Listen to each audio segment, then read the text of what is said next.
2021 is the first time organized at the international level. This seminar is organized by Department of Built Environment Studies and Technology, UITM Perak Branch Seri Iskandar Campus, and collaboration with Faculty of Science and Technology, Universitas Asia Yogyakarta, Indonesia. To grace the event, let us begin by reciting the doa.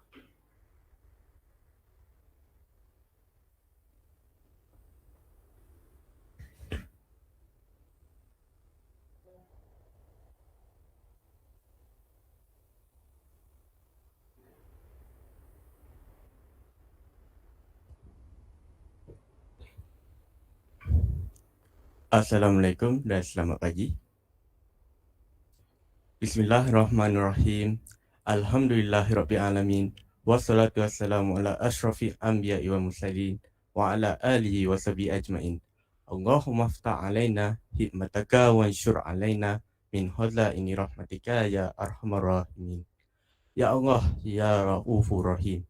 Kami merafakkan rasa kesyukuran kepadamu, ya Allah. Kerana dengan keizinanmu jua, kami dapat berada di dalam majlis 5th International Undergraduate Seminar on Built Environment and Technology 2021 pada hari ini. Ya Allah, ya Tuhan kami, sesungguhnya pada hari ini kami berkumpul kerana-Mu, ya Allah. Kami berkumpul untuk mengisi seluruh hidup kami dengan keredaan-Mu. Ya Allah, Tuhan yang Maha Mengetahui, tunjukkanlah kami taufik dan hidayah jalan yang benar dan cara-cara melaksanakan serta menghayatinya. Ya Muzilal Baraka wa ya Kashifal Ghummah. Ya Allah, gunakanlah kami dengan kekayaan ilmu pengetahuan dan hiasilah diri kami dengan sifat lemah lembut dan muliakanlah kami dengan ketakwaan dan indahkanlah diri kami dengan kesihatan. Rabbana atina fid dunya hasanah wa fil akhirati hasanatan wa qina azabannar. Wassallallahu ala sayyidina Muhammad wa ala alihi wasallam walhamdulillahi rabbil alamin.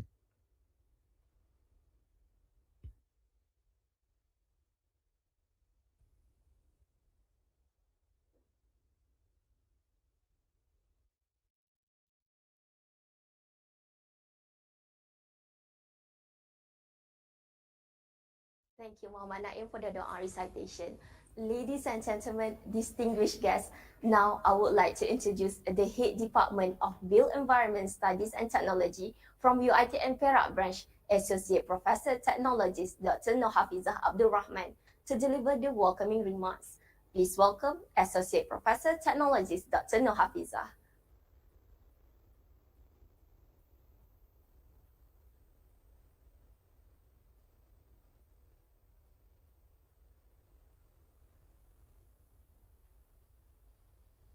Warahmatullahi wabarakatuh. A very good morning to all presenters and participants. It is our great pleasure to welcome you to 5th International Undergraduate Seminars on Built Environment and Technology 2021 virtual program.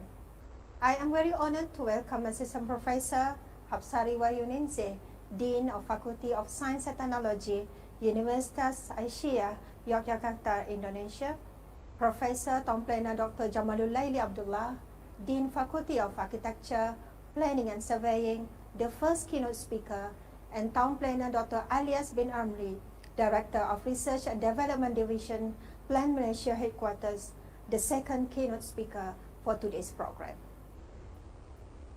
This undergraduate seminar is the first organized by Faculty of Architecture, Planning and Surveying. This event is biennial event and is organization by the rotation of host program that have a bachelor degree program. For year 2021, it is the Town and Regional Planning Program turn to host this event. This year marks the first organization at the international level by collaborating with Universitas Asia Yogyakarta, Indonesia. With the COVID-19 pandemic situation still plaguing the world, the first Uzbek organization has adopted a new norm by conducting webinar. The organization of webinar has attracted more participants from public and private universities in Malaysia, especially because of the low entrance fees. There are 158 participants coming from local and international universities. The majority of the participants, especially students from UITM, which are from UITM Perak branch, UITM Puncak Alam, UITM Pulau Pinang, and UITM Sarawak. Other participants include those from local universities, from University Islam Antarabangsa Malaysia, UIAM, University Malaya, University Malaysia Perlis, UNIMAP, University Teknologi Malaysia, UTM, University Science Malaysia, UISM, University Teknologi Abdul Rahman, UNITA. The international participants are mostly from Universitas Asia, UNISA, Yogyakarta, Indonesia. This seminar is an initiative to encourage undergraduate students from public and private universities to present their research results in the field of technology and the built environment, as well as from research link with other universities in Malaysia. This seminar is expected to inculcate students' interest in engaging the more research in the future. Furthermore, this will encourage them to further their studies up to the master and doctorate level. This seminar requires students to prepare a paper or an extended abstract. The students are also given the option of attaching a video presentation or a poster with submitting to the paper. The main theme of the seminar is related to the built environment and the technology, which covers areas such as town and regional planning, architecture, property management, construction technology, quantity surveying, and building surveying. This is in line with the UITM vision as a premier university of outstanding academic excellence, capable of producing global competitive graduates of sound ethical standing. It is also the objective of UITM Perak branch to ensure graduates are adequately prepared to join the local as well as global workforce, and also to establish UITM as a center of excellence that is accountable for the effective and efficient management of human resources, while playing its role as a catalyst in community development. Before coming to closing remark, I would like to thank all those involved in successful organizing this program.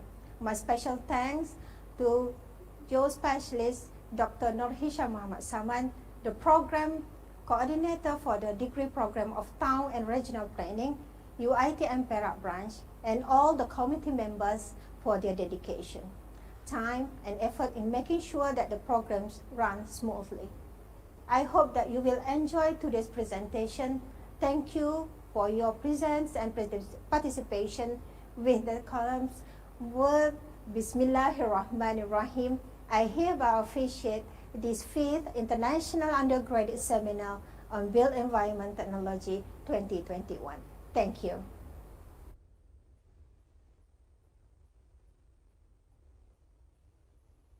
Thank you, Associate Professor, Technologist Dr. Nurhafizah, for the welcoming speech.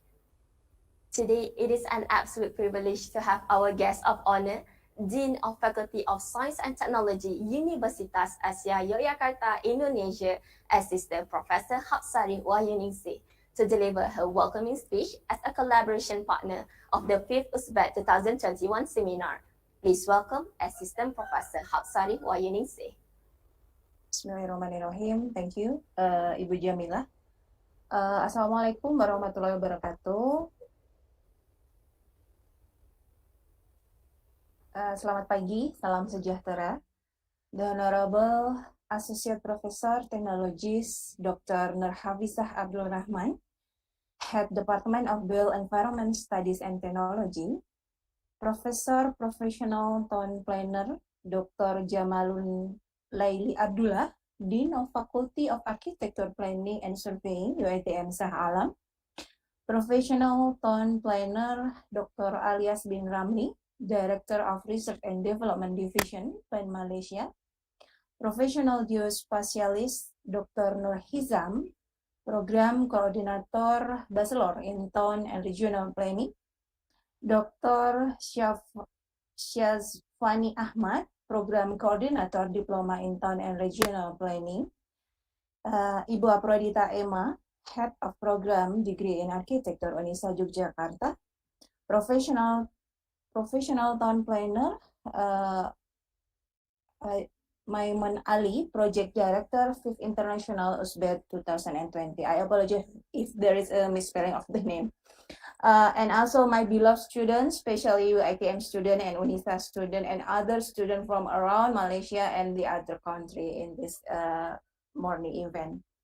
On behalf of the Faculty of Science and Technology UNISA Yogyakarta, I would like to express my deepest gratitude to the Department of Built Environment Studies and Technology, Faculty of Architecture, Planning and Surveying, University Technology Mara, for the collaboration with the Architecture Study Program, Faculty of Science and Technology UNISA Yogyakarta, to host the 5th International Undergraduate Seminar on Built Environment and Technology 2021 today. Like Dr. Nurhafizah said before, as of last night, the information I received that 159 students. So it can ascertain that student enthusiasm to participate in today's event is very high. I think with this event, students are expected to understand the phenomenon and all development related with technology, especially technology for buildings and architecture. And in addition, there is an exchange of information between students and mutual learning with the knowledge and research they do. And I think this event for students can also hone students' systematic and scientific thinking skill. The hope in the future is in the readiness and increasing competitiveness of students in work. Finally, I just want to say congratulations again to the organizing committee. I hope the event runs smoothly until it's over. And I hope the collaboration between UITM and UNISA can sustain with the other events for the next future. Wassalamualaikum warahmatullahi wabarakatuh. Ada sedikit pantun, matahari terbit di waktu fajar, sinarnya menembus awan. Siapa yang suka belajar akan jadi orang sukses kemudian. Terima kasih. Back to Mr. Moderator.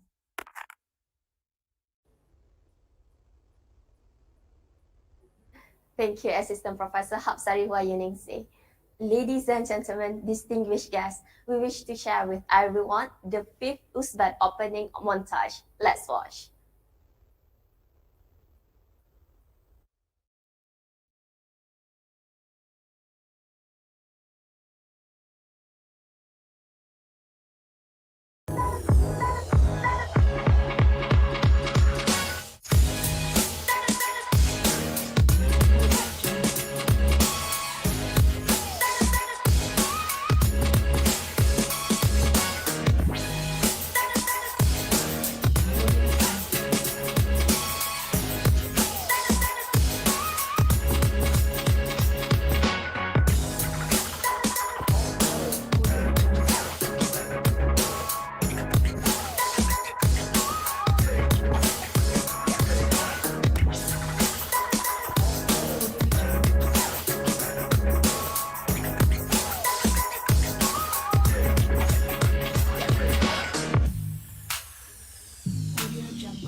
Let's move on to the keynote speech session. Today, we are very lucky to hear and get the valuable knowledge from the successful and experienced speaker in the built environment profession, yang dihormati the Dean of Faculty of Architecture, Planning and Surveying, Professor Town Planner Dr. Jamalul Laili bin Abdullah. The presentation entitled Built Environment Education and Industrial Linkages. Please welcome Professor Town Planner Dr. Jamalul Laili to deliver the presentation. Okay, Assalamualaikum warahmatullahi wabarakatuh. Very good morning to everyone. Sorry, I just got here after opening for the panel industry visit for Bachelor of Science. No, for the Bachelor of Building Surveying. Okay, first, thank you very much for inviting me as a keynote speaker to the organizer from UITM Perak and also UNISA. Okay, and so I will share my slide.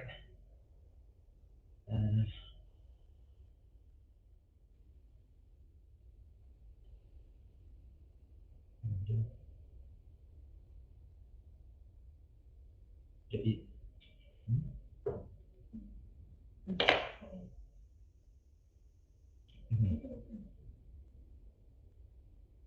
ya.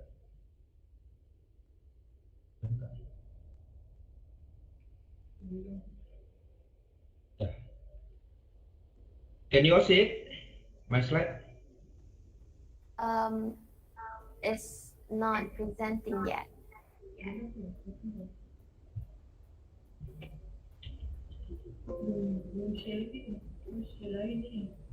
It's not presenting yet, Doctor. Just a second.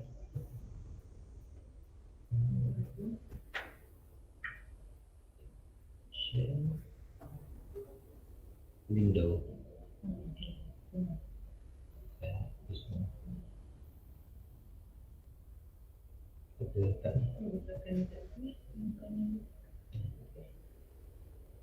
Okay, Okay, Doctor. can you all see it? Yes, can. Okay. Okay, so my topic today is on built environment education and industrial linkages, and then with that's our tagline of FSPU, generations of professional excellence, because I think all of us strongly feel that professional linkages is very important to improve the education in the field of built environment.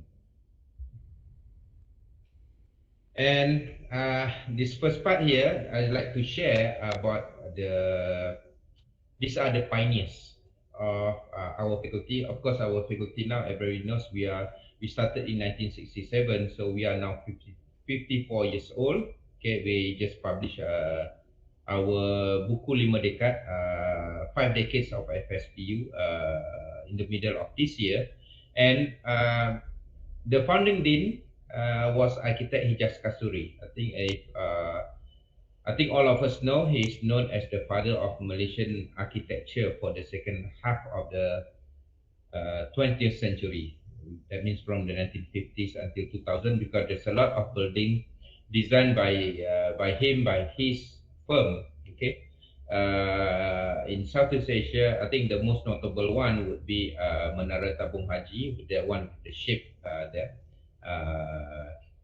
With the pinggang ramping in the middle, which was really quite a nice, innovative design that time, and Maybank headquarters and Telecom headquarters in KL, as well as Putrajaya International Convention Center.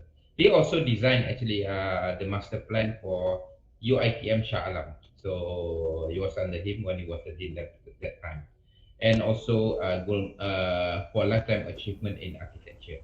So he's our founding dean, and also in addition to him, the other pioneer is surveyor Tahir Majid, now arwah. Okay, he's the first Malay qualified as a chartered surveyor, and the first individual in Malaysia to simultaneously obtain fellowship in professional bodies, RSCS, CIOB, MIS, Visa UK, IQS, and ACE US. Okay, and so he was directed to set up the architecture school at ITM, because he rose to become the PT Director Academic, so which is now equivalent to the PT Vice Chancellor Academic. Okay, and then so the present complex at Shah Alam FSPU is named after him. So that's why we call it Complex Tahir Majid. Okay, so surveyor, and another one Professor Ezrin RP was our third dean. So started with Hijaz and then okay, and the second one Arwah Tahir Majid, and then the third one is Emeritus Professor Ezrin Abi. Okay, so also responsible for early development of various FSP program, and he was also seconded as a town planner to KL City Hall, and then after ITM, Professor Ezrin got an offer to be professor at Alam Bina in UTM, okay, and then became the dean there, and after he retired, he became the founding dean of the Faculty of Built Environment University Malaya, Fakulti Alam Bina University Malaya. So, what I showed all these three people, they are not just academic, but they are really the people who are the pioneer in their industry. Okay, very much noted. Okay, maybe it's quite different compared to research university like University Malaya, because here our founders, our pioneers are basically the people who come from the industry. That's why I would argue that industrial linkages already started long time ago in our faculty FSPU since its founding, because the three pioneers that I showed here, Architect Ijaz Kasuri is a certified architect, okay, professional architect. And surveyor Tahir Majid, okay, so the first Malay qualified as a chartered surveyor. So, and then Professor Ezrin Arbi, Emeritus Professor, he is an architect as well as a professional town planner. So with that, we like to continue that legacy until today, and then we want to strengthen it into the future. So that is really the background of my talk today on the industrial linkages in the built environment education. Okay, and just like, because we know that there are some or many who are here. Sorry, Yes. the slide is not moving. Oh, the slide is not moving. Okay. Yeah, we are still on the first slide. I'm very sorry. Okay, sorry. Sometimes I have that problem with this one. Yeah. It's Okay, let me finish this one up. Iza's not moving. If that's the case, then I share like this one. Is this one okay? Okay. Can you see the first slide just now? Not yet. Oh, okay. Let me share again. A window.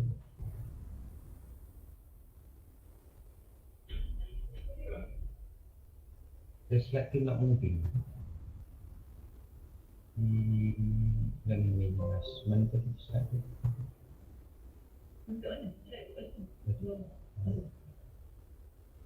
Dia dah, tak ada dah.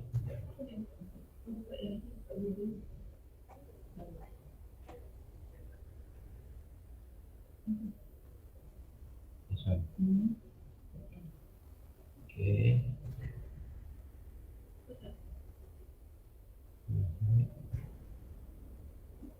Stop lah.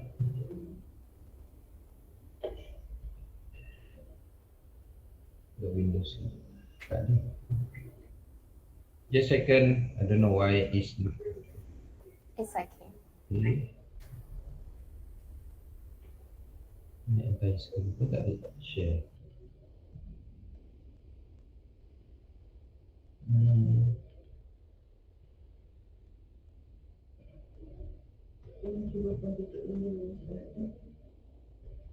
Cancel. This slide. Cuba tutup.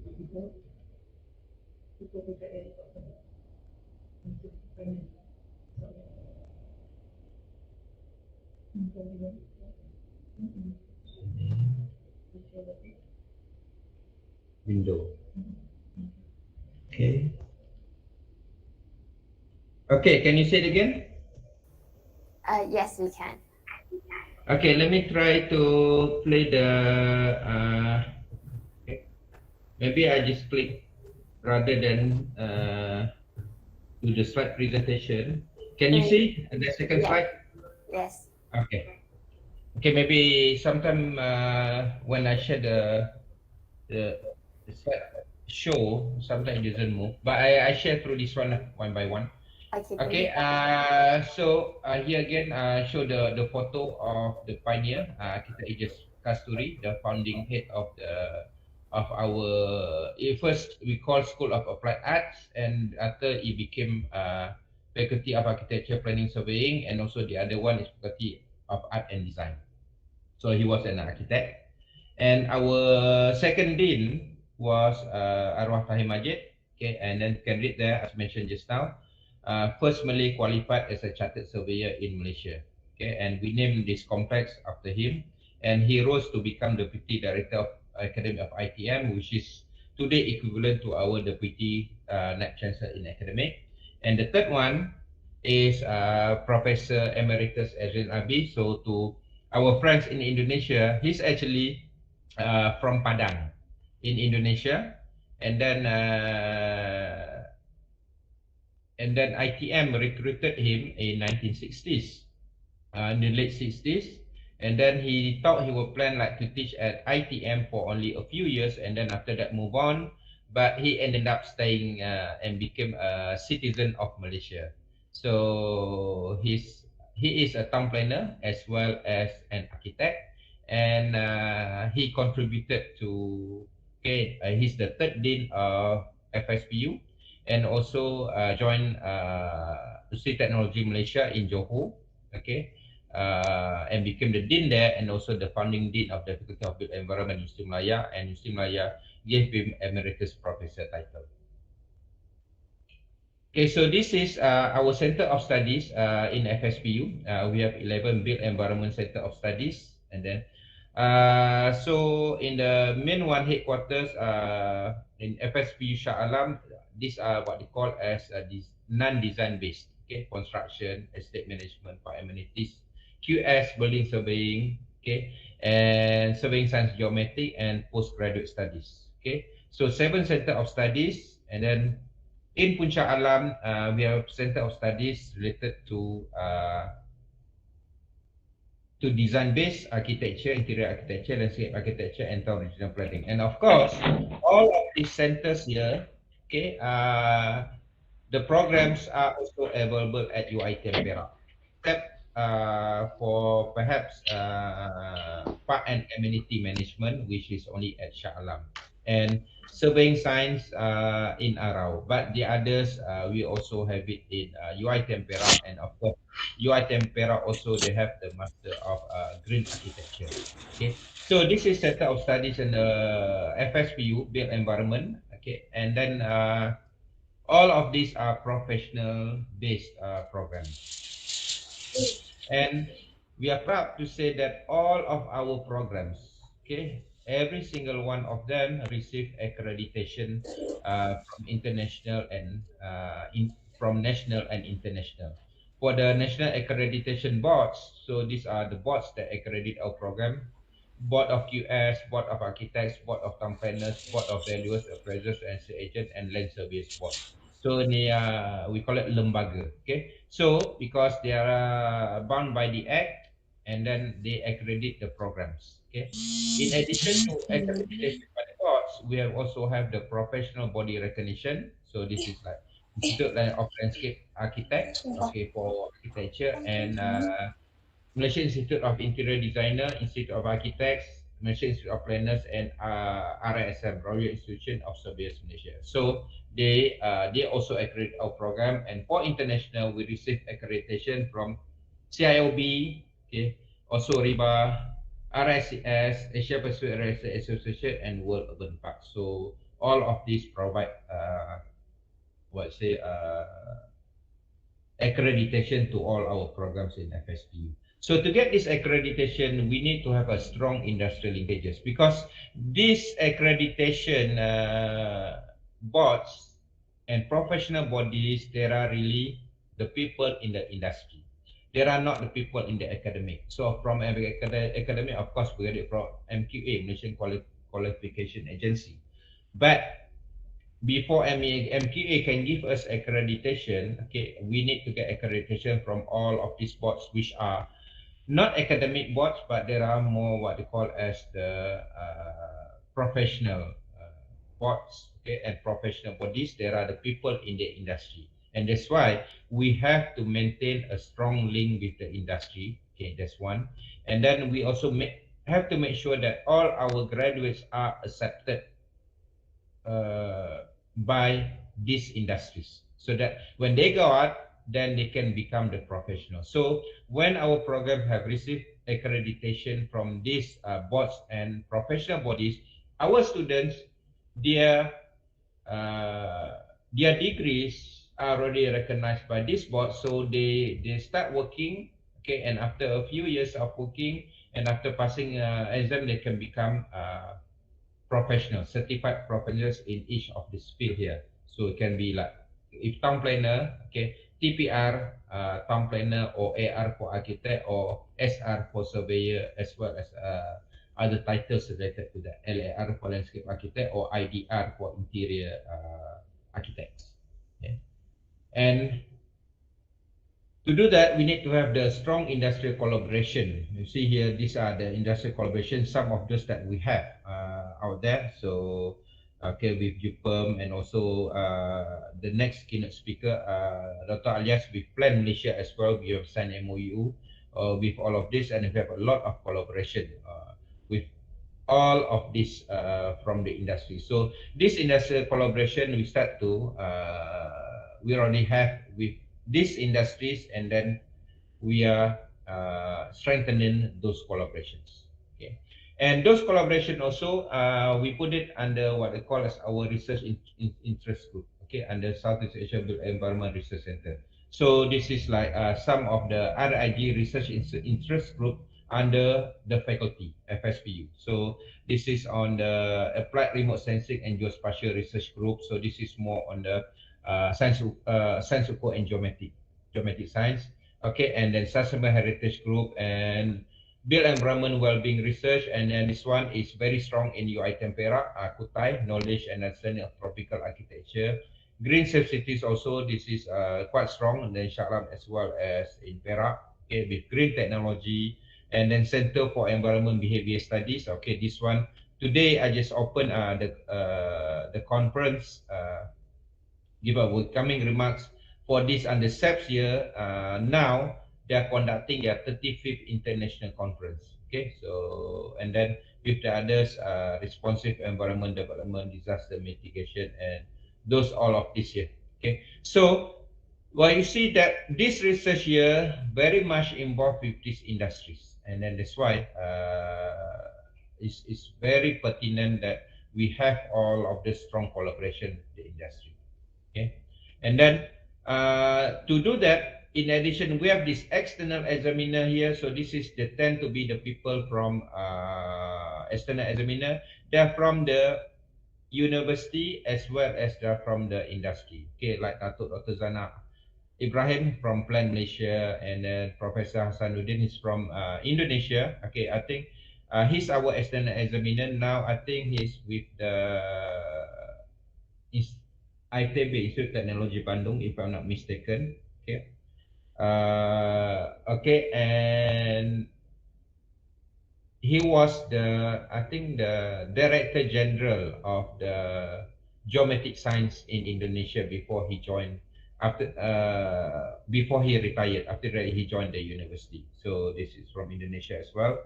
And then this is from the university, but some other like Surveyor Dr. Wan Azrina from Jabatan Kerja Raya, and then Surveyor Nek Hasbi from Quantum Surveyor, and Surveyor Nur Safaruddin Offshore Hydrographic. So you see that a lot of these people, our external examiner, they are from the industry.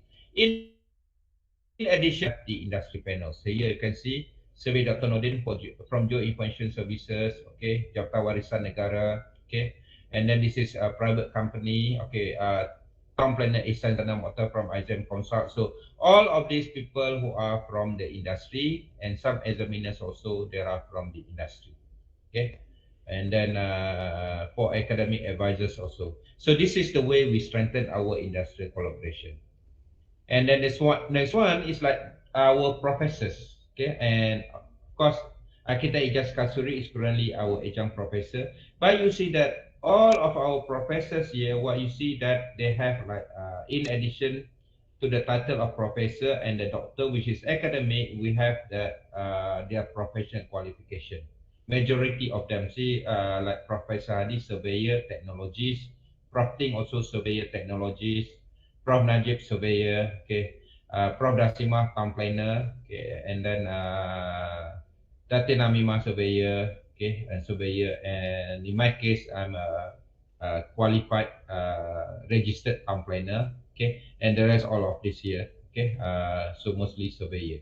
So we really encourage all our lecturers to, in addition to get to their PhD, for them to get professional qualification, and to be able to get professional qualification, they must have passed the exam for the professional bodies, and they must be closely connected to the industry. Okay, so these are like the positive impacts of industry collaboration.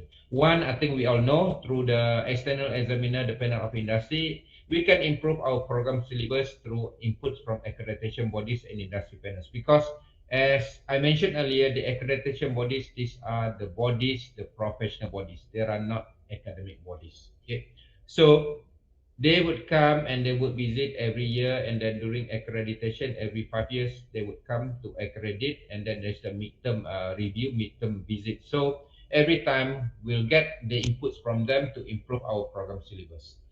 In addition, through the collaboration, we also have the new and innovative short and micro credential courses with the industry. So it's not just the traditional one that we offer, the diploma, the degree, the masters, but we can also have what they call as short or macro credential courses. So example here, we had a convocation 2 weeks ago. We had an executive diploma in facilities management with Perbadanan Kemajuan Negeri Selangor, PKNS. So this is for a state government body dealing with property development. So we provide executive diploma specifically for their staff. So we also have other programs that we have developed together with Construction Industry Development Board, CIDB, and also with a few others. In addition, the industry also would bring some new technologies for our teaching and learning and research. So example, the drone technology from the industry will bring it, and then we teach our students using a drone. And then industry sometimes at university, sometimes we are slower in adopting new software. The industry, because they have to compete with one another, sometimes they are more advanced in the new software. One example would be JUPEM, Jawatan Pemetaan Ukur Malaysia. Okay, so JUPEM, they have like all those advanced technology. So by having our collaboration with them, then we learn about this new software and we bring it into our classroom. And also with the industry, we have the smart classroom. Okay, we are developing that, of course, a bit costly. And our big project now is BIM Lab. So this is for construction. So BIM Lab is with the JKR, Jabatan Kerja Raya Malaysia. So our faculty is identified one of a few throughout in different universities where you're going to develop this BIM Lab. So we upgrade, so it becomes a certification lab for people in the construction industry. In addition, we have received quite a lot of research and consultancy fundings from industry. Okay, from TMB, we received like 3 million, and so now we have a new program with CIDB, and also with CIDB together with Plan Lembaga Perancang Bandar. Okay, now on the use of technology. Also from Plan Malaysia, from Malaysia Institute of Planners, as well as from private firms. This is only a few examples, but actually we got whole lot more. The list is very long. And also another one is that when we have strong collaboration with industry, there's employment opportunities for our graduates. Because our graduates are already involved with all these industries, then the industry able to see their potential, their expertise. Inshallah, when they graduate, then they will be employed by the industry. And in addition to that, in addition is for their practical training attachment. Okay, so the way forward, okay, we like to go for more impactful collaboration. More impactful is that more higher research and consultancy value. So now the university, they have a special grant special grant, what they call as a matching grant. So before this, maybe we rely on the industry to give us grant to do research. But now, the university can match the grant. So maybe like the industry say, okay, we can provide you 50,000, then UITM can match that fund, so it becomes 100,000. So that is what they call as more impactful collaboration. Impactful in terms of the values, in terms of paper that published, so the papers would have a joint authorship, those from the academic as well as in the industry. So that is, I would say that the way forward on that. And then we like to increase our international industry collaboration. Now, our collaborations are more on the with international universities, but we already started to have international industry collaboration with companies in Brunei, in China, and then they will provide their technology to us, and then so the knowledge transfer.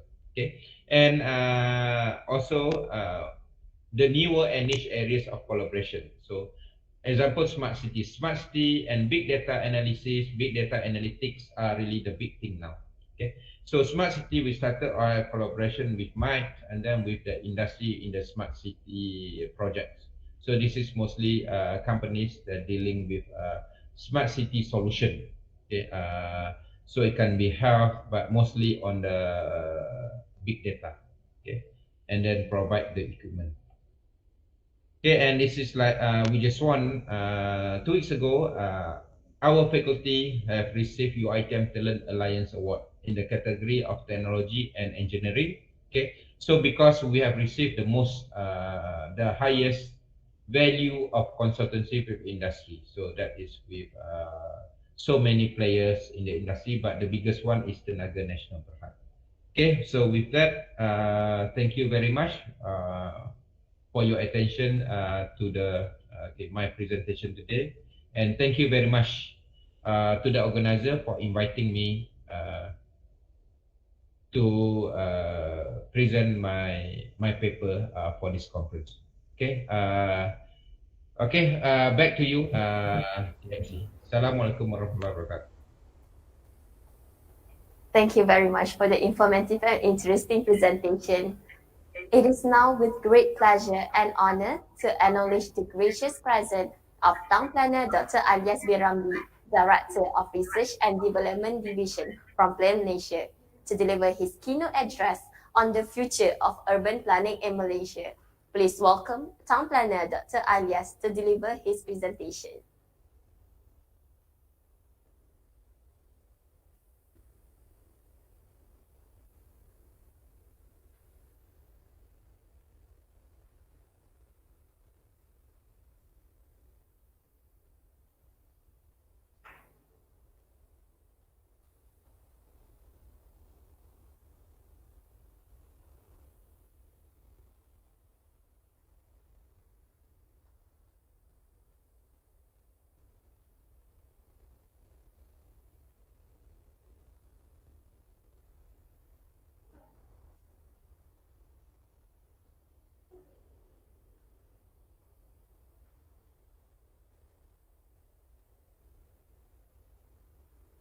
Baru sharing. Sharing.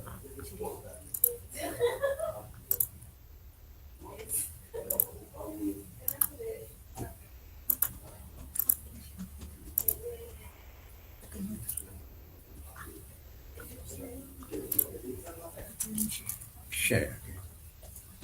Ini betul ni. Okay, Miss Moderator, can you listen me? Okay. Can I?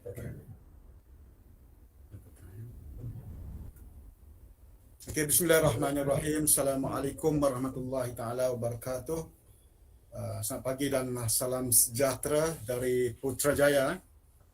Okay, Miss Moderator, dan berbahagia Associate Professor Dr. Nur Hafizah, Head of Department of Built Environment Studies, UITM Perak, and also Assistant Professor Hapsari Wahyu Nishri daripada UNISA, and also my colleague Prof J, and all the Facebook, UITM Perak, and YouTube, or in Indonesia they call YouTube, viewer, and ladies and gentlemen, students from both University, UIT, and also from UNISA. So first of all, I'd like to thank to the organizer for inviting Plan Malaysia to be together in this UPSET conference. And we feel appreciated to be together, and I will discuss the topic briefly on challenges and also the future of urban planning in Malaysia.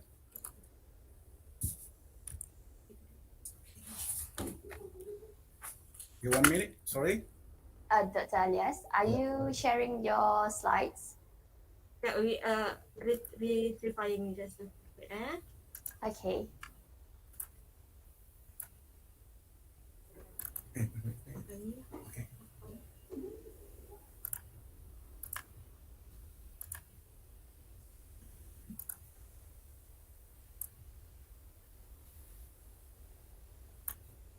Can you see it now? Yes. Thank you so much. Okay, sorry. The title of my keynote today on the challenges and future of urban planning in Malaysia, briefly. So if you want more detail, probably in the future we can have a separate session, lectures, or a special topic in other conference, probably. Okay. So this is the outline of the presentation from the definition of urban planning and some way forward on urban planning process and activity in Malaysia context. Let me start with a preamble on the definition of planning. So planning is a process for determining appropriate future action through a sequence of choices. And in reality, it is very complex and difficult for the reasons that is concerned with the future, and the future is sometimes uncertain. Not to say sometimes, it's most of the time is uncertain, and deals with complex interrelated public policy problem, interference, and also free play for the market, and involve value judgment, and also about the present policies that prove difficult to be implemented. So sorry, it's still disturbance.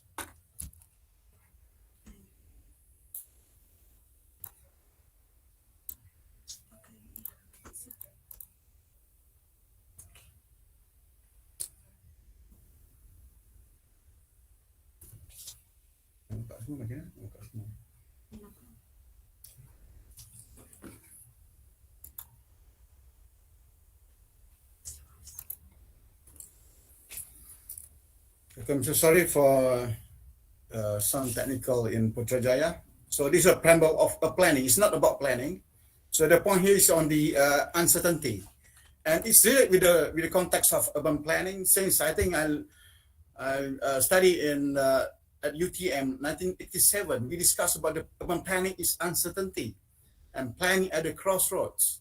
And until today, after 28 years experience in urban planning, working with the Federal Urban Planning Agency, so the term of uncertainty is still relevant, is still faced by the urban planners and also by urban planning. Okay, so probably because there are too many cities, term of cities in the context of urban planning. We have livable cities, safe city, U cities, low carbon city, sustainable cities, harmony cities, disaster resistant city, healthy city, smart city, and whatever terms on the to represent that the effort, the initiative done by the various parties and agencies to make sure that the urban planning exercised properly, efficiently, effectively, to ensure that the element of sustainable development can be achieved at the community and at the state or at the national level.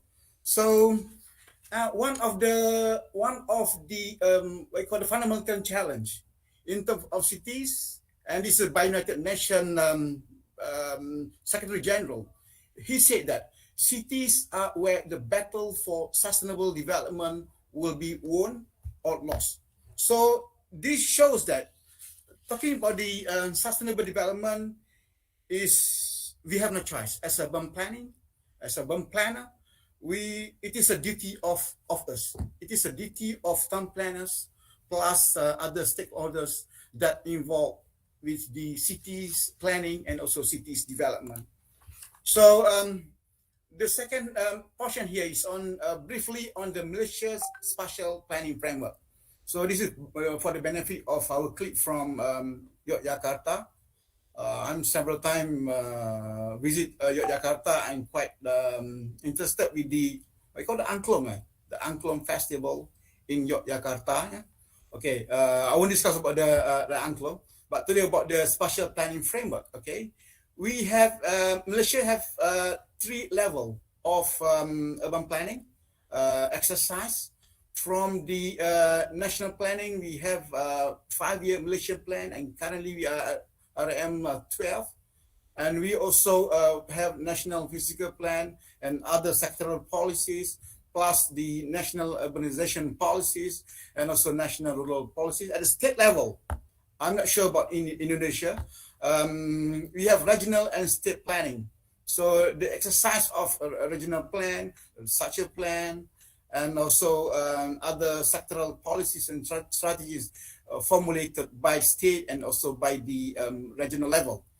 And the third level is on local planning. So we have a very established development plan or planning tools at the local planning. We have local plan, and also we have a special area plan. And our duty here is how to exercise the urban planning at the based on these 3 levels of urban planning. And we have to make sure that the whatever policy, the vision set at the national level. Before this, we have a vision 2020, and now we have a shared prosperity vision, WPV, okay, SPV 2030, set by the current government. So this is our duty. And other than the policy or vision set, we have also to make sure that whatever program, initiative done by the local authorities or by the local planning authorities at the local level, state level, must be in line with the international agenda on the sustainable agenda, especially on SDGs, new urban agenda, and the contemporary on environmental policies set during the COP26. So, and also other relevant policies set at the national level to make sure that the urban planning exercise must be in line, complement with the other policies, especially on socio-economic policies set at the national level. So the third one on the spatial planning tools, okay, for Malaysian students and lecturers, they are quite familiar with this. But for click from UNICEF probably is new things or new knowledge to be also becomes a reference for you. And in terms, number one, in terms of planning legislation. So we are very lucky in Malaysia. We have a special planning legislation called Town and Country Planning Act 1976. We also have a special platform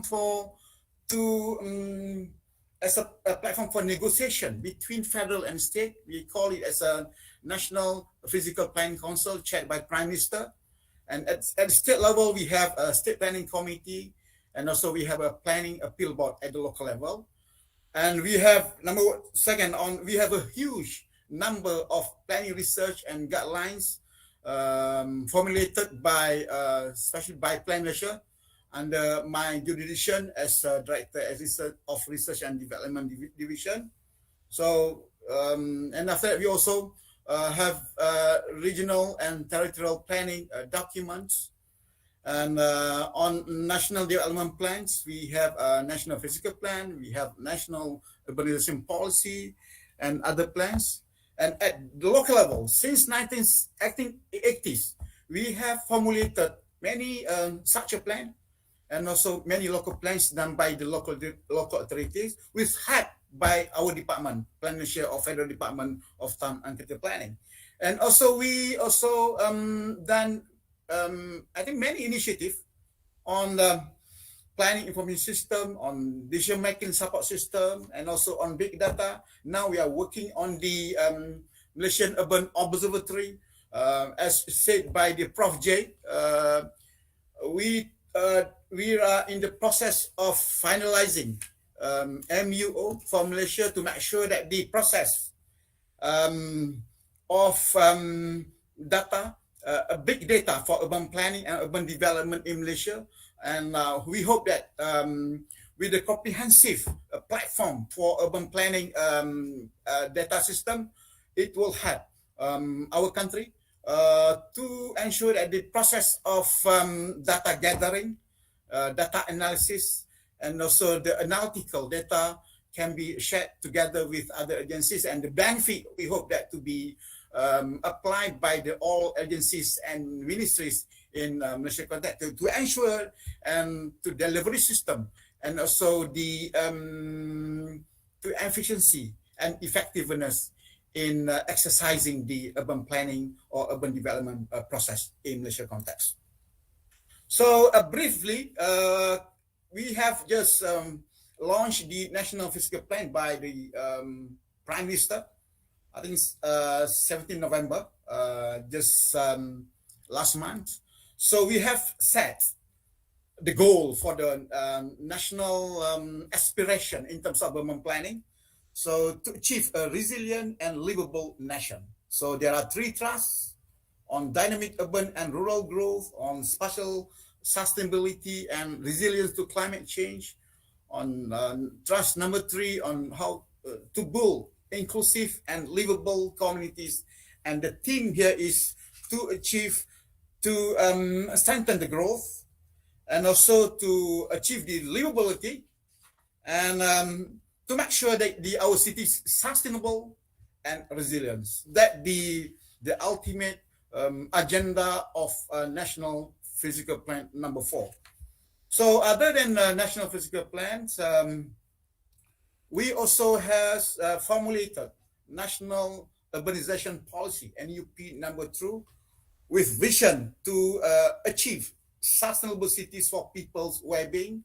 So there are 5 principles on good governance, on livability, how to make sure that our city is competitive locally, internationally, and to make sure that the city is inclusive and equitable, and how to reach the green development and also clean environment. So we are currently in the process of formulating the mobilization stages to prepare the DPN or National Urbanization Policy number 3. Okay. So what are the emerging trends globally that I think it's also part of the duty of urban planning in Malaysia and urban planners to respond positively to whatever initiative happen in a global context, starting from the Industrial Revolution 4.0, IR 4.0. So the components or the items in terms of advancement of technology, IoT or IoET, Internet of Everything in city development. And I said before on big data in urban planning. And also, second, on the climate change and global warming happen not only in northern or southern part, but also happen in our context of Malaysia, Indonesia, ASEAN countries, and also ASEAN countries. So we start with the climate change Israel, and we start with the climate change adaptation. And now we addressing the matters that the climate change, the climate emergency. So we urban planning, either in Malaysia or in Indonesia, we cannot neglect the situation on the climate change, and it's partly a duty of urban planning and urban planners to respond, to find ways and solution in terms of the mitigation and also adaptation, and how to make sure that the our country, our cities, our community in the situation of resilience. And it is surely that require many initiative or whatever measures that must be created by the urban planning and also it's the role of urban planning.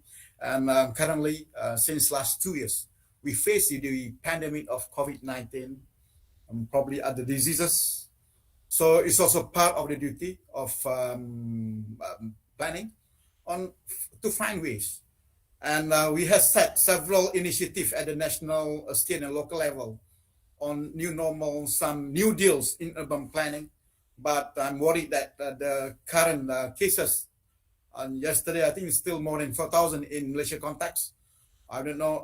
I'm not very sure that whether we still we now still appreciate the new normal exercise in many sectors, every sectors, or either we are now back to the old normal perspectives in last 2 years.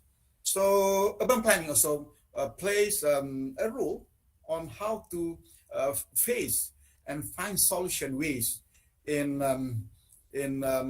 situation of the pandemic of COVID-19.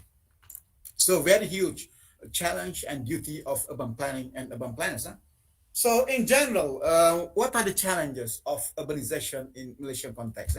So since 2005, so we face the issues of solid waste, the issue on electricity. Sometimes also happen the blackout of the electricity. The usage of electricity very high. And 2010, we face the water usage, the issue of the pollution, issue on environment. And 2018 and onwards, we face with the issue of river pollution, with flood. And the most critical, I think, not to say critical now, but will be critical in the future on aging population. So we forecast that 15.3% by 2030, the population in our country will be 15%. Will be the segment of the elderly. So it is a duty of urban planners to find ways of how the elderly people can be residing smoothly, livably in the context of cities and also in our settlements. So we have a health problem also. And we're facing on the challenge in our city on the usage of the private vehicle. I think similar in Yogyakarta, in Surabaya, in Jakarta, in other cities in Malaysia and also in Indonesia. And also we face this crime index, not to say increase from time to time, but it's part of the issues happen in the context of the city. So in general, there are 5 big challenges that can be summarized here. Number one, on the inequality, the urban planning governance, and how to make sure that we efficient, we effective, and also depleting of natural resources. Right? I think Indonesia and Malaysia, we have huge of resources, and how we handle them. How we handle our resources to make sure that this is still maintained, is still preserved for the benefit of the future generation. So also the technology advancement, the previous slides, and also environmental threat that I said before on the climate change and global warming and all others environmental issues that happen, deforestation and others issues. So not only happen in Malaysia, Indonesia, but also in ASEAN countries. ASEAN countries is become the world issues. Okay. And so what are the fundamental and what are the rule of urban planning to address the issues happen in our country, in our cities, in our community? So our aspiration here is how to achieve sustainable development for our cities and also our communities. So talking about the sustainable development, so the 3 pillars here is on social sustainability, on environment and ecological sustainability, and also economic sustainability. So there are many initiatives that require to be done or continue to be done by all parties, including the role of urban planners. Okay, so the opportunities, other than issues, sometimes issues can be translated into the opportunities, and the matters related to the initiative on renewable energy, green building infrastructure, clean transportation, how we can handle on how to manage the water, how to manage the waste, and in terms of the land management in overall. So it's about the sustainable development in principle to be addressed, and is our they call duty together at national, state, and local level. So in detail, so how to handle the climate change. So the mitigation to the climate change also involved with the technical exercise by urban planners, and also including my department of Plan Malaysia. And I think since last 10 years and 20 years, we have promoted several initiatives, let's say on compact city, how to make sure the culture of walkable cities happen in our cities with good public transport, renewable energy, how to make sure the buildings and infrastructure apply the green concept, and how to improve the waste management methods. And other than mitigation, we also have to find the adaptation to the climate change. So on environmental conservation and resource management, so we have pledged to the COP 26 in Glasgow, I think last month, that one of our Malaysia pledge is additional to the Malaysia pledge on how to curb or how to reduce the deforestation in our cities. So because we have said that Malaysia to retain 50% of our land use, our countries to be maintained as forest. So it is our duty. It's also urban planning duty. And other than resource management in terms of the forest, on another aspect of environment, how to reduce air pollution, how to reduce urban sprawl, how to set the limit of urban development, complexity, and how to plant trees. And it's very lucky because in our context, we have set to plant certain amount of trees, and this was monitored by the one of the agency in Malaysia context, and we had to report, and there will be an element of monitoring by that agency. And also important on how to create private-public partnership to provide services such as waste disposal, and also how the other than intervention by the government in affordable and low-cost housing, we also appreciate role played by the private sector to be involved in the development of low cost and also affordable housing in Malaysia context. So it's also part of the rule of urban planning to exercise of inclusive planning and development. So this is our duty in Plan Malaysia. We have to plan for aging populations. 15.3% by 2030, our population will be at the aging nation, the elderly group. So we also need to respond to the requirements by certain group, including to make sure that our cities is friendly to children, and how to apply the university design, and to make sure that disabled communities can enjoy, can be happy in the city, and also how the certain group of youth can be exercised. They can reside in cities and settlement. We need to understand their needs also in the city. It's also part of the duty of urban planning, and it's become also gender equality. We do not want our cities, our communities, our settlement, our organization face the issues of the inequality in gender. So we appreciate the role of women in our cities, and also in our communities, and also in our organization. So also planning for underprivileged. So certain group, for instance, the autism segment in our cities, also we need to address them. Some countries, developed cities, developed countries, they are very respect the need, the requirement of this group.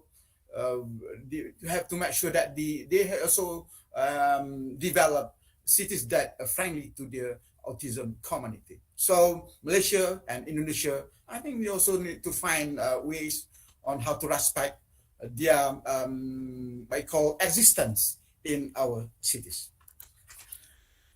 And other than inclusive planning, also it is general inclusion in terms of, it is very academic. So spatial inclusion is in terms of accessibility, inclusion in terms of the social, inclusion in terms of the spatial. It is our part of our I call the core rule of urban planning. So inclusion in terms of the economic.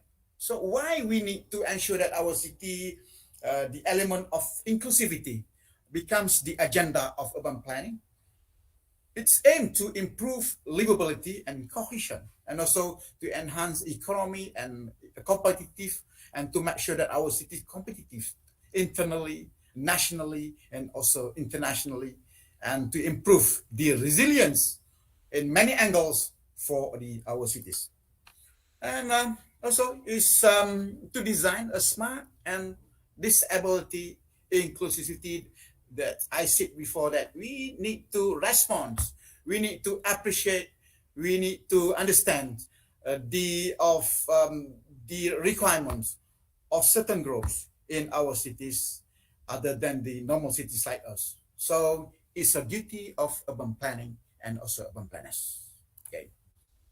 So also on the community-led development, so I think the agenda of Malaysia, other than we have established 3 tiers of the process, the activity of urban planning from national level, regional, state level, and also local level. I think we need to move to the one level of the planning exercise to the local level or to the neighborhood-based planning or community-led planning. So we need to think together from there is also part of the rule of academician also, to ensure that the probably we move from 3 tiers to 4 tiers of urban planning process level in Malaysia context, and probably can be referred as well by the Indonesian the government or Indonesian the governance of urban planning. So in brief, neighborhood-based planning. So other than top-down, we need to appreciate the requirements, the needs of the community, the need of resident, and to plan. Because one day they will reside in their community, they will reside in their cities. So the role of the community, the role of people, the role of rakyat is very crucial and very significant to be applied, to be considered in the process of overall planning. That's why I very put emphasis in the context of Plan Malaysia, that one currently we're working very hard to find ways on how to make sure that the concept of neighborhood-based planning can be effectively applied in the context of Malaysia. It is not new thing. When we study urban planning probably last 10 years, or currently study urban planning last 20 years or last 30 years, the methods in relation to the neighborhood planning was become one of the part of the syllabus of urban planners or urban planning syllabus in university. So we need to appreciate that. Okay. So in brief, the concept of neighborhood planning unit by the clearance, Perry, I think one of the normally is one of the book that we need to read lah. Right? So published in since 19th lagi. Okay. So it is also described that the importance of considering the neighborhood, the community, the people in the overall process of urban planning exercise, especially at the local level. So again, now we thinking before we talking about the self-contained city, self-contained the community, and so many developed cities and countries, they promote the several concept of to ensure the concept of, let's say in Paris, they promote the concept of 15-minute city. I think in Melbourne, they promote the concept of 20-minute cities. And in Malaysia, through initiative by Plan Malaysia, we also try to find ways to make sure that the concept of 20-minute cities can be applied in our context. 20-minute cities not only apply that we have to walk for 20 minutes, but it's good to walk in 20 minutes, but at least can reach within the usage of the public transport. So especially during the pandemic, that during the movement order of trade, so it helps the city, the settlement, to, if we can apply the concept either 15, 11, or 15, 16, or 20 minutes. It's up to the cities. This is only the general concept to be applied in the context of neighborhood-based planning. Okay. So, one of the initiatives of neighborhood-based planning, especially during the pandemic, we have to limit the movement within neighborhood that probably due to the virus spread during pandemic. So we need to promote in Malaysia, in our Plan Malaysia, there are several initiatives done by us, and we also promote the special guideline for a green neighborhood, and also we also promote the agenda for urban regeneration for our cities. Okay, and other than green, is part of the green or neighborhood based planning. Now in Malaysia, we promote exercise. I think very huge. People, residents, cities, the president of local authorities that promote the urban farming atau kebun bandar. Agaknya kalau di Indonesia pun dipanggilnya maksud nama yang sama, kebun bandar agaknya. So in urban planning context by Plan Malaysia, we have formulated other than green neighborhood guidelines, we have formed or formulated a special planning guidance on to make sure that our community, our cities, on how they can develop or exercise or do the urban farming or neighborhood, a small kebun in our communities, in our cities. So there are many benefits other than for the food security at the local level. They also benefit to the interaction between the people and also the residents. So there are many benefits from the urban farming exercise, and we promote this at the state and local government, and also at the local level, especially at the our settlements in our country. So we also find that the element of health, although it probably is quite strange for urban planners at the last 20 years, but now the element of healthy city concept becomes one of the agenda of urban planning, and also urban planners with collaboration with other parties, with the local government, with the Ministry of Health. And Alhamdulillah, this year we have a special budget, a physical budget, to done the several project, showcase project, and Jalantot last 3 days. We have launched this project of Agenda National Malaysia Sihat, so national agenda for the healthy cities, and this was given responsibility to the Plan Malaysia to exercise this with the help by the Ministry of Health Malaysia, and we also try to continue this project for next year 2022, and also the other years, hoping that we get a special budget from the government. So a very huge challenge and also duty of urban planners, and also it becomes a duty of my department of Plan Malaysia. So other than this, the healthy city, I think that when we faced with the pandemic COVID-19, so the element of mental health happen in our communities. So because certain situation happen, so I think this is also part of the duty of urban planning. So we also try to find solutions, ways to help the government, to help the people, to help the community that face with the situation of mental health. We provide the green space, with active space for exercise, and also we to make sure that our city is safe, and the issues of the something also they stress with the economic situation. Some of them lose jobs, and they can afford to be to buy house. So this has become of the a challenge that happen in our cities, in our countries, and in urban planning. Some say that when we plan good in physical, will be good in mental. And the point on local living, so other than green neighborhood planning, is part of them to ensure that the agenda, the aspiration of local living happen, and to make sure that the healthy to our community.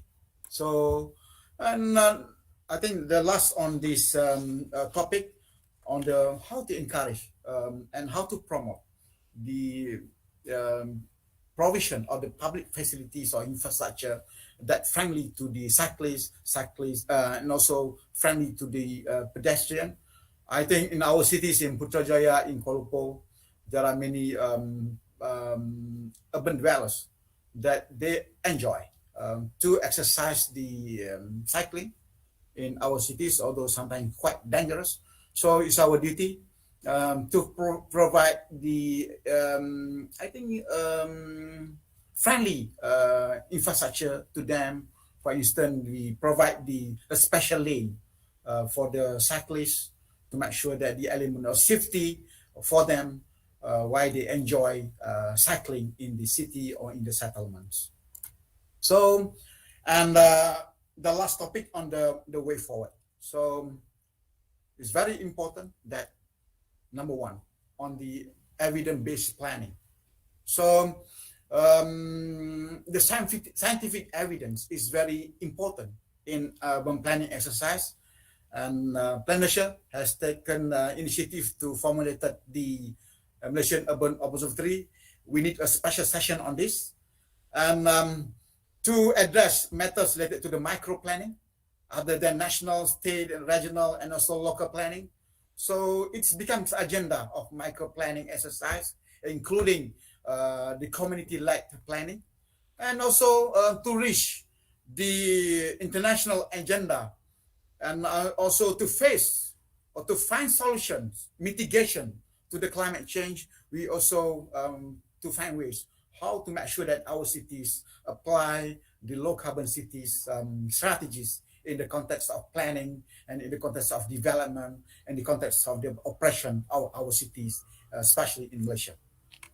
So very brief on urban planning need to transform. So the agenda number one, because this interrelated.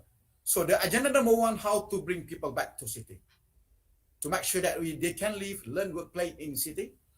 And I think this is a game changer for the Malaysian city to address matters related to the pollution and other environmental problems, to achieve the sustainable development, to achieve the low carbon cities. So we have to make sure that our cities are more compact. So although there are many debates on the intensity, the agenda for the compact city, we also to make sure that our city is applied the concept of mixed-use development, the concept of transit-oriented development. It's good for city. It's not too new.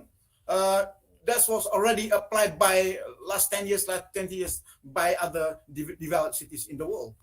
So agenda number 2, on how to promote new planning initiative for community well-being and sustainable development. So traditional thinking of urban planners on zoning, building setback, on density, plot ratio. I think not to say to change, but we need to some paradigm on this. New planning thinking on, as I said in my, I think the third slide on too many cities in urban planning. So there are many initiatives on agenda on new urbanism, livable cities, smart city, whatever term of the cities need to be applied by urban planners, by the urban planning exercise, and the global agenda that I said before on the issues on global warming, climate change, green-oriented development, SDGs, and new urban agenda must be part of the agenda to be achieved by the Malaysian cities. And the third one, briefly, and we need to revisit the full planning exercise, especially on the structure plan, local plan, special area plan, that probably the conventional approach on we too much focus on the density, plot ratio, etc., land use class, order or schedule, and we need to find ways and also benchmark other cities, how they plan and develop our cities. For instance, Melbourne, livable cities, Perth, Dubai, smart cities, and other cities in the world, that they are proactive on the matters other than the physical or planning control, but the agenda on how to translate the new planning agenda into development plan becomes the agenda of cities that need collaboration, engagement with the communities, and also with the other parties. And so there are many probably suggestion, idea in this for my idea. So number 1 on how to transform to new planning initiative, outcome-based planning, thinking about what are the game changer to change the urban development process and activities, and how to make sure that our development plans friendly to the investment and also investor, and also with the community of business community, because they also play a part of role to ensure that the achievement of the development of the city. And number 2, we sometimes have 2 debates on the development, whether we need to focus on market-led development, or we need to very strict on the plan-led development. So these debates still occur and happen in the context of urban planners. But me as a town planner, I think they already apply in the Singapore cities. They are very strict, very rigid in terms of the control of the development to make sure that the what they plan can be materialized to be used for their dwellers or for their residents, not only for 5 years, but 10 years, 20 years, 30 years, or more than that. So this is the debates in urban planning exercise or arguments on what are the best approach, or probably the hybrid between market-led development and also planning-led development. So agenda number 4, cities in Kuala Lumpur, in Jakarta, in Yogyakarta. So the scarcity of land happen everywhere in our cities. The land resources becomes more limited. So we have no choice. We have to utilize whatever planning approach on in the context of renewal, in the context of rehabilitation, or in the context of regeneration, or whatever concept, method, how to make sure that the urban redevelopment process can be done, exercised in our cities. And Alhamdulillah, in the context of Malaysia, we just prepare and already complete to a special document called the guidance, planning guidance for urban renewal or urban redevelopment to help state and local authorities and also the other stakeholders, third parties, investors, and also developers on how they can help us, help the people, help the country, help the residents on the process of urban redevelopment. So this has become one of the main agenda of urban planning exercise in Malaysia context. So the element to exercise the urban redevelopment process, sometimes the planning also we need to proactive, or sometimes we also need to reactive to give more focus on the segment of urban design and how to make it our cities probably more vibrant, more efficient, more sustainable. So the agenda of placemaking, the creation of placemaking in our cities is very important for urban planners. Although we just develop a small portion, small areas in our cities, but it will benefit. It will be very meaningful to the dwellers or the community of the cities.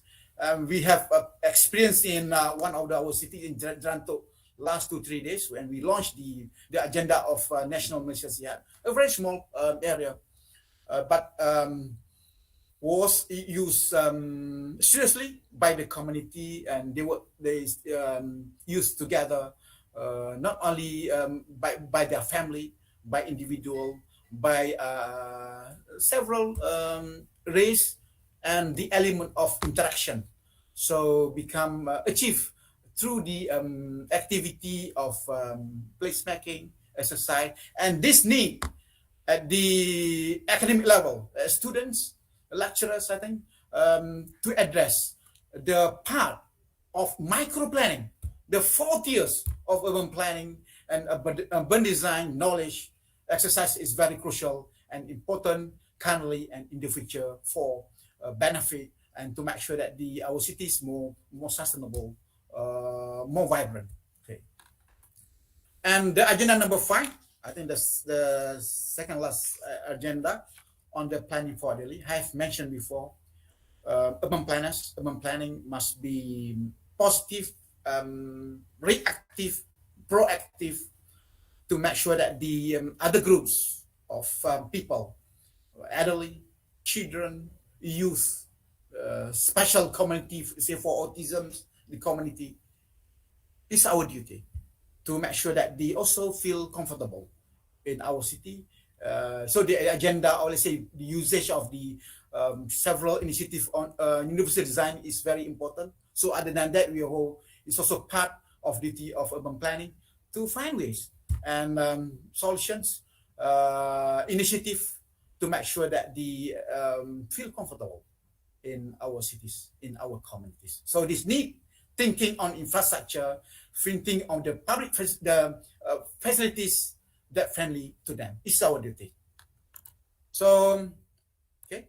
And agenda number 6, planning for digital infrastructure. I think all peoples, not only urban planner, the architects, engineers, and other profession, I think the digital infrastructure is very crucial in our cities. Talking about the 4G, or 5G, 6G, or 7G. So when we try to apply the Malaysian Urban Observatory or to apply the cities based on the smart cities, so a quality, a standard of digital infrastructure, the operation of digital exercise is very crucial in our cities. And urban planning also play a part of the rules to ensure that this the provision of infrastructure is in line with the expectation of the people to make sure that they feel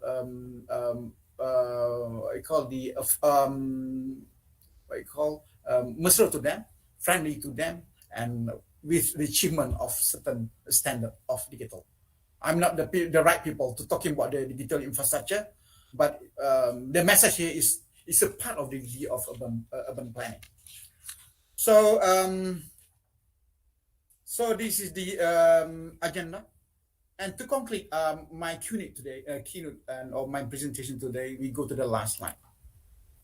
Okay, the last slide is I'm start with the definition of a planning.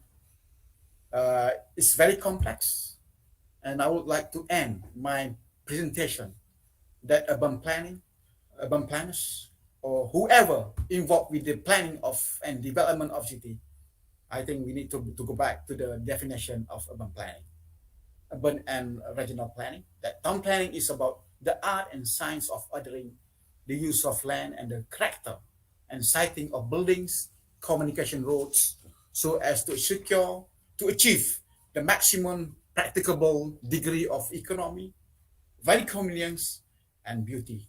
So the element of science, of more scientific evidence, must be our data must be future proof in exercising the process of urban development.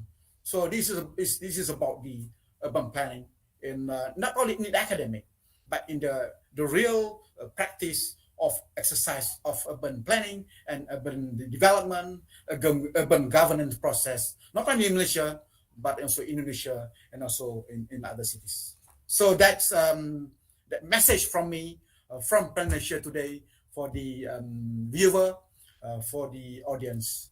And my last slide is our aspiration for the future of cities in Malaysia. So we have what we call a concept, the fundamental of urban planning exercise through exercising the special doctrine. We call it universal planning doctrine that's formulated in 1995. So the concept of relationship between people and God, people and people, and people environment. And in 2015, internationally, a global initiative, they promote SDGs. Alhamdulillah, I think many levels, not only urban planners and urban planning, apply on the, how to achieve, how to implement several agenda, goals, targets of the SDGs. And in urban planning exercise, we also have another new urban agenda created in 2016, and how to make sure that we have 175 the commitment statement. Also, we have a pledge to the world that we try to implement the fine thrust of new urban agenda on subject of urban prosperity, social inclusion, environmentally sustainable governance structure, and also on the spatial development that involve directly with the rule of urban planning and the role of urban planners. And we hope in Malaysia in the future, our future target for our aspiration for future cities in Malaysia to reach inclusivity, to make sure that our cities are greener, smarter, and also resilient. And the last slide here is, okay, my last slide, Alhamdulillah, we have given a big task by the Prime Minister to Plan Malaysia and Ministry of Housing and Local Government to find ways on how to make sure that the people of Malaysia, the citizen of Malaysia, in the situation of always in the livable, so the context of livability is becomes now the huge agenda, the main agenda of Plan Malaysia and Ministry of Housing and Local Government. We really appreciate it. Although it's a burden to us, but now we are in the process of developing Index Daya Huni Malaysia. That is one of the high impact people livability measurement. We call it as IDAM. So IDAM has 5 aspirations to be achieved by Malaysia, by our cities, and by our communities. So I think that's all. My last slide to promote the IDAM, especially to Malaysia students and Malaysia urban planning, and also urban planners, and Malaysian netizens also that viewed through the Facebook and also YouTube or YouTube. Okay, I think that's all, Miss Moderator. Sorry to take your time, everyone, and we Plan Malaysia appreciate knowledge sharing like this. My staff, thanks you very much for your everyone attention to my keynote or my paper presentation today. So I end with wassalamualaikum warahmatullahi wabarakatuh. Thank you very much.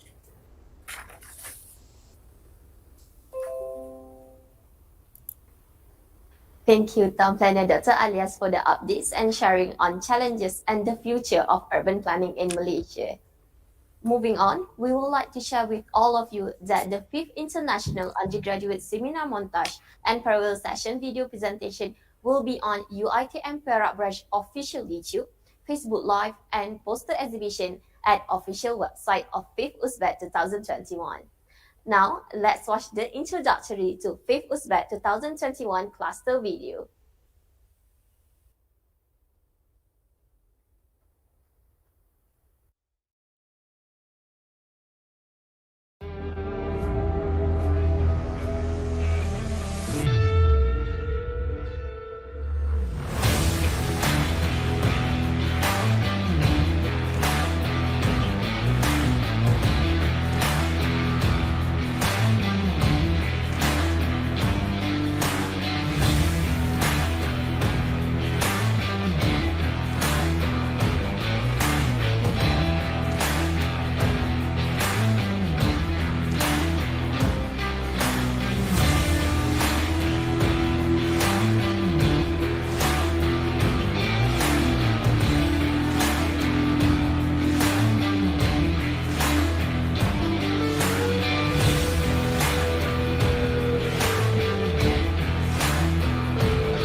Thank you again to our distinguished guests, honorable speaker, and the participants. Ladies and gentlemen, I would like to announce the seminar will be continued at 3 p.m. for the announcement of the winners and closing ceremony. Don't forget to join us. See you there. Thank you. So thank you, Prof. J. Thank you, everyone. Thank you, Doctor. Yeah, thank you.